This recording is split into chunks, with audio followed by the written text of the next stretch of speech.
அடுத்தவன் பொருள் தனக்கு வரவேண்டும் என்று ஆசைப்படுவது அவா. தன் பொருளை தானே அனுபவிக்க நினைப்பது பற்று. தன் பொருளை தன்னை சார்ந்தவர்களுக்கும் கொடுக்க நினைப்பது அன்பு.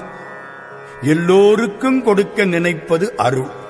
இதற்குத்தான் தனிப்பெருங்கருணை என்று பெயர். அருணகிரியார் மற்றவர் துன்பங்களை தாமே படுவதாக எண்ணினார். அவற்றுக்கு காரணமான பாவச் செயல்களை தன்மீது ஏற்றுக்கொண்டார், தன்மீது ஏற்றிக்கொண்டார். அதனாலே கருணைக்கு அருணகிரி என்று தமிழ் கூறும் நல்லுலகம் அவரை கொண்டாடியது.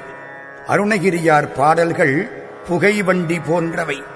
உபதேசங்கள் ஒரு பெட்டியில் இருக்கும். திருமால் பெருமை, சிவபெருமான் பெருமை, பார்வதியின் பெருமை இவை தனித்தனி பெட்டிகளாக இருக்கும். எல்லாவற்றையும் இழுக்கக்கூடிய எஞ்சினாக முருகப்பெருமான் இருப்பான். பெட்டிகள் மாறினாலும் எஞ்சின் மாறாது. எந்த கடவுள் புகழை பாடினாலும் கடைசியில் இழுக்கும் எஞ்சினாக முருகன் இருப்பான். கந்தன் என்றால் பற்றுக்கோடு என்று பொருள். இணைந்த பொருளாயிருந்து இணைப்பவன் கந்தன்.